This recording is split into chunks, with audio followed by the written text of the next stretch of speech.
Welcome back for This Week in Bobcat Athletics. I'm Craig McPhail, Vice President of Athletics here at Lees-McRae College, and we've got a great show for you today. This is a conjunction of sports management at Lees-McRae, the Lees-McRae Athletic Department, and Mountain Television Network, as we get to highlight, showcase, and feature some of our best student athletes, coaches, and staff in a version that we like to call This Week in Bobcat Athletics. I'm going to show you today some wonderful young women who play volleyball. Courtney Weathersby and Jordan Banta will sit down and talk about the upcoming season. We're going to also have a great sit-down with cycling coach Tim Hall and Gunnar Berge as they look at what's in store for Lees-McRae cycling. And I'm going to wrap the show up with a lot of great announcements featuring our athletic department and what we're doing to make a great difference in Lees-McRae College and Avery County. Stay tuned and get ready. This will be fun.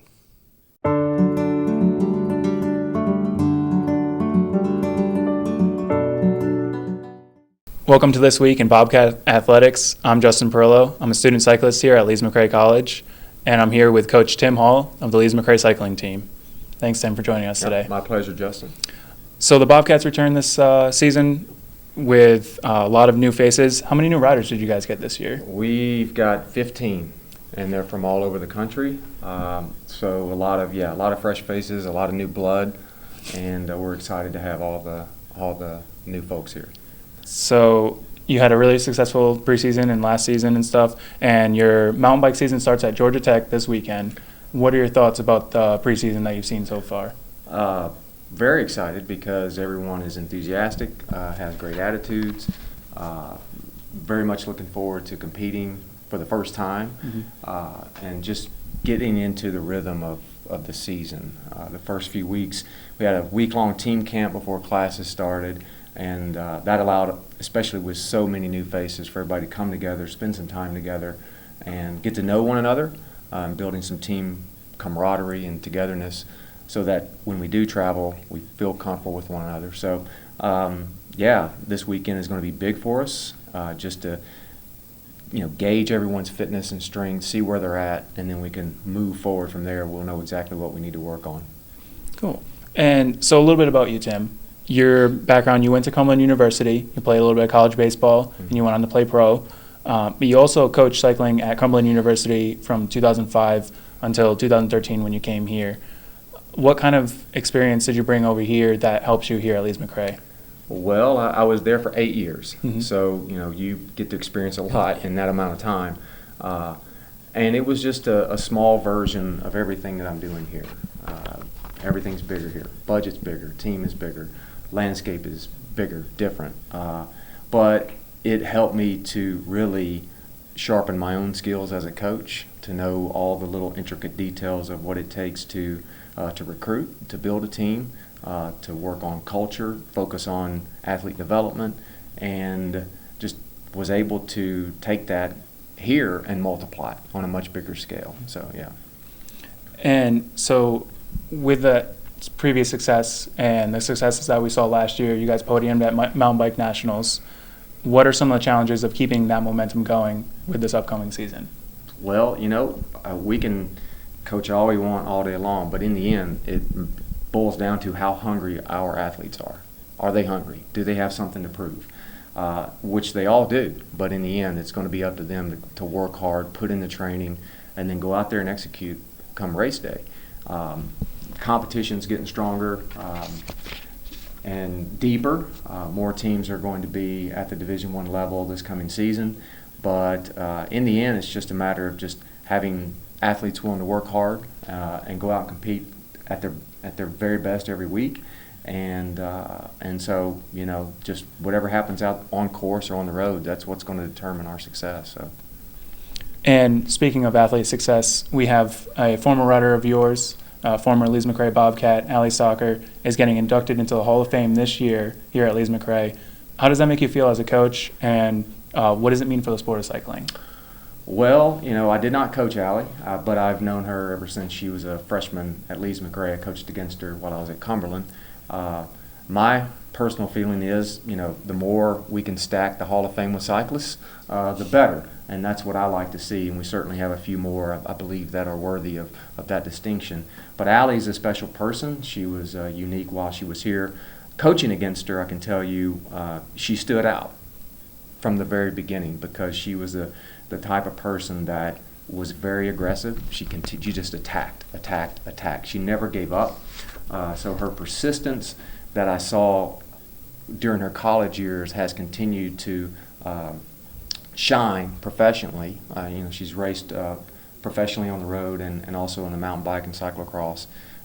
But she's also, started a business from scratch and has just been successful in all these different areas of her life and exemplifies what we look for in an athlete, but then takes her experiences that she learned here at Lees-McRae and becomes even better. Mm-hmm. So that's something for us.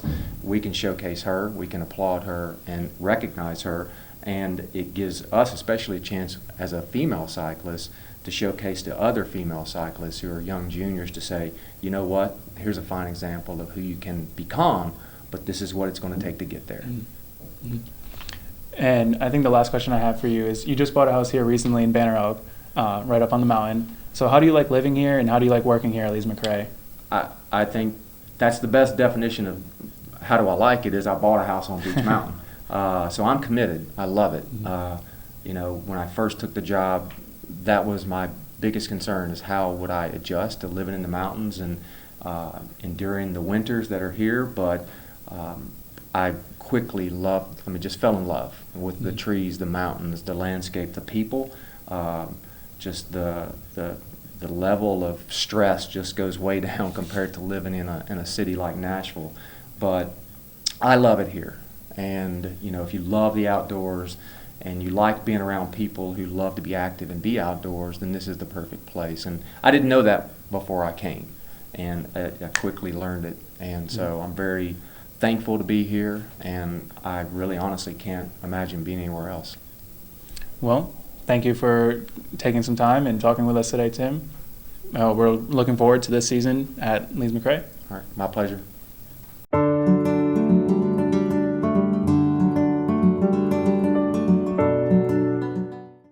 And we're back here with the cyclocross captain, Gunnar Berge. Gunnar, nice to have you here today. Thank you. Now, I was just wondering, Gunnar, maybe you could tell us a little bit about yourself. My name is Gunnar Berge. I'm from right outside of Philadelphia in Pennsylvania. I'm a senior here at Lees-McRae. I race mountain bikes, cyclocross, even a little bit of road. Kind of like to do it all and see what's going on. So Pennsylvania, that's a long way.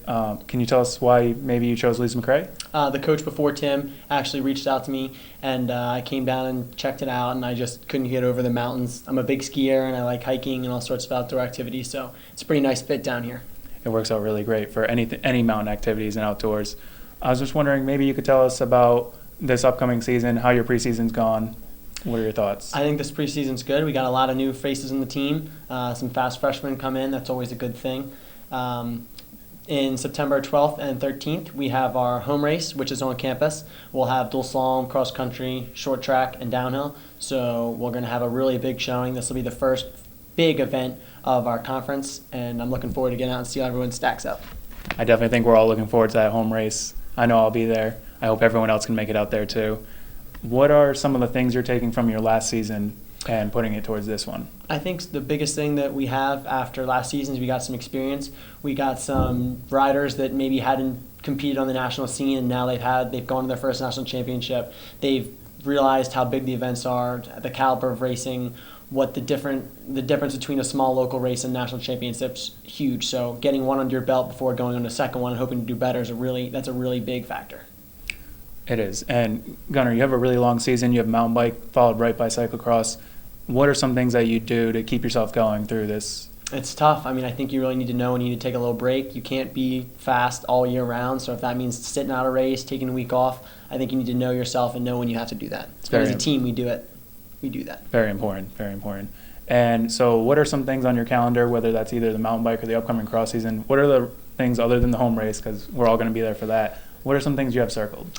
We have conference down at Clemson. That'll be the week before mountain bike national championships, which are in West Virginia. So that'll be a good 2 solid weeks of racing. Right after that's a big UCI race in Cincinnati, and I think some of us will be heading out to that. That'll be a big deal, and then that kind of gets the cross season underway, and then we'll be nonstop all the way till January.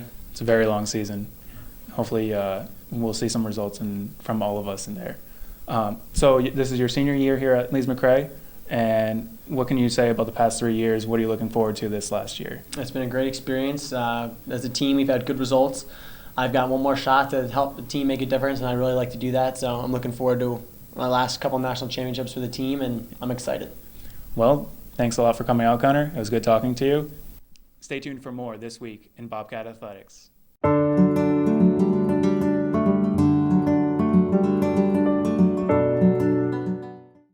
And welcome back to This Week in Bobcat Athletics. I'm Sports Information Director Chris Parker. I'm here with two members from our women's volleyball team. We have senior Jordan Banta and sophomore Courtney Weathersby. Jordan, we'll start off with you. This is your fourth and final year in a Bobcat uniform. Tell us about your experience at Lees-McRae. It's been a great run, I'm really looking forward to this upcoming season, and every year has been a different experience. I think every year is a new adventure, and every year we keep growing stronger as a team. Speaking of growing stronger, a couple years ago you guys won 2 matches. Last year you won 19. This year you have the same nucleus coming back, but a different coach. How has the team bonded with the new coach? I think they bonded really well. We have the same girls coming back. We have 10 of the same players coming back. We're all still a family, and I think we've adopted his new coaching abilities really well. Courtney, you're a sophomore. Last year you were a freshman coming in. What was the biggest transition from high school to college? Just definitely, I had to grow up really fast. Like, coming in for preseason early, you're just being drilled all the time, and like, you really have to grow up, and I think that was the biggest change for me. Speaking of preseason and getting into the season, you guys open up your regular season slate on Friday down in Newberry. Your first 10 are on the road. What kind of challenges does that present? I think it really, it's going to be challenging just because we're not going to be at home. We don't have like our normal support, but at the same time, like, our team's going to get that much closer. So when we do play at home, we're just going to be insanely good. Speaking of support, Jordan, you've been here, like I said, this is your 4th year. Can you touch on what the Bobcat Club has done for you and also just the athletic department, especially with all these changes? Yeah, of course. They've been behind our team 110% since the very beginning. I think last year, coming in, we were ranked 10th. And I think the whole entire athletic community was behind us to show the conference wrong. And that's helped us tremendously. And speaking of the Conference Carolinas is going to be strong again this year. Your first home match is going to be against King, which is a rival, on September 23rd. Can you just talk about just jumping right into conference play and playing King early? I think it's a good start. I think it's going to set the tone for the entire season, We're going to come in, hopefully beat our rivals. It's going to be an insane match, and I'm excited for the whole Bobcat community to be out there. Courtney, you've been here a year. What can you speak about the support you've seen here in Banner Elk?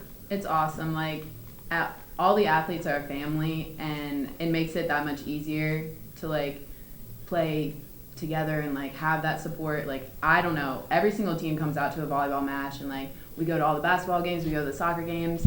When you have the support, it makes it a lot more fun to play and a lot easier. And speaking of fun, you guys are a very high energy squad. You've kind of been a vocal leader, at least in the dance department. I know you guys have a pregame ritual, the Shibuya roll call. Can you tell us a little bit about that? Well, our team really does have a lot of character, but we do the Shibuya, like, from Bring It On, the movie. And I don't know, it just gets us really hype, and like, we dance in warm-ups. Like, there's never a dull moment on our team, and I think that's what makes us like really close. So I think that scares teams a little bit, because when we get out there, they're like, whoa. Speaking of the high energy, Jordan, this is your last year. Have you ever played with the team with as much energy off and on the court? I haven't, no. We're a family on and off the court, and every new player that comes in, we adopt them like family. Everyone fits in really well. We all mesh together really well, and I've never been a part of a team like that. And you spoke a lot about family, but a little bit about yourself. What are your plans after you graduate here at Lees-McRae? I really want to get out, see the world, travel a bit. My brother lives out in Seattle, and I want to be able to get an internship over there. Do you have any plans to play after college? Not to continue playing, but I'd love to be involved in the coaching community for sure. All right. And Courtney, last question for you. What was your deciding factor to come to Lees-McRae? Honestly, I needed like change. Like, I've always been like a beach girl and stuff like that, and like once I came up to the mountains, it just kind of like everyone said earlier, just being outside, having the different scenery, and I just loved the team when I came. I was sold. All right. Ladies, thank you very much. The women's volleyball team will open up the regular season this Friday at Newberry. and then they will be at home on September 23rd as they take on King. And we'll be back here shortly on This Week in Bobcat Athletics.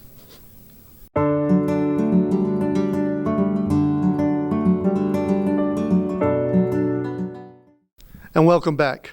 I'm Craig McPhail, Vice President of Athletics, and I will share with you a little bit about the great things that are happening. Before I go into that, I want to tell you, there's games that are going to be happening on our campus, and we want you to come out. This past Saturday, our women's soccer team hosted Wingate. I could not believe the size of the crowds. What's great is our women's soccer team's really good. Their home opener is this coming Sunday as they host Queen's University at 3 p.m. Please feel free to come out. There is no charge for minutes, and we'd love to have you cheer for the Bobcats. I also want to share with you just some of the great things that are happening in our athletic department.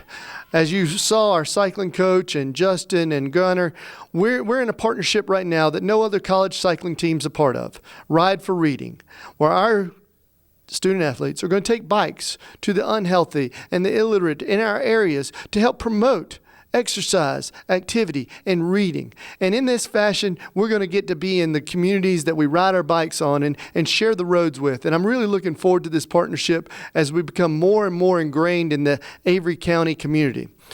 What's more is we've got Special Olympics coming. We're working on a date, but the Avery County Special Olympics are going to return back to Lees-McRae College.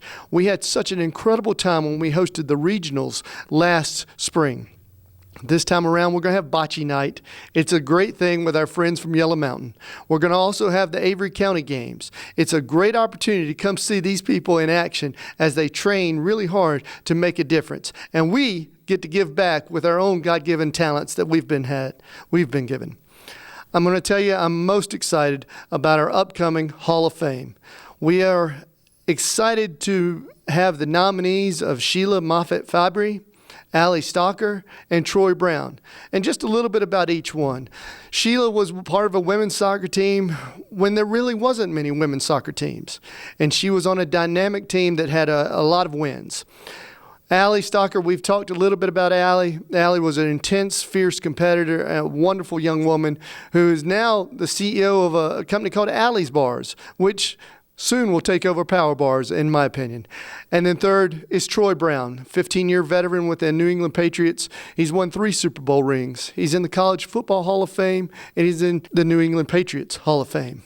These are opportunities for these people to come back. They wore the green and gold with great pride, and now we're going to be able to honor them on Friday, October 2nd at 6 o'clock p.m. in Evans Auditorium.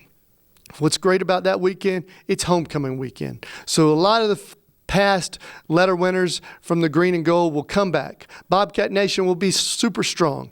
And in that Saturday morning at 9 a.m., we're going to dedicate the Hagler Athletics Center, the HAC as we call it here on campus, home for the locker rooms of men's and women's lacrosse as well as softball, a captain's conference room, a back veranda and deck with a beautiful space that we've reconverted thanks to the folks with the Avery County Commissioners and Avery County itself. I'm really looking forward to that weekend, as I am every day here in Bobcat Nation. We hope that you stay tuned, follow along with us as we conclude episode 2 of season 1 this week in Bobcat Athletics. Take care and have a great day.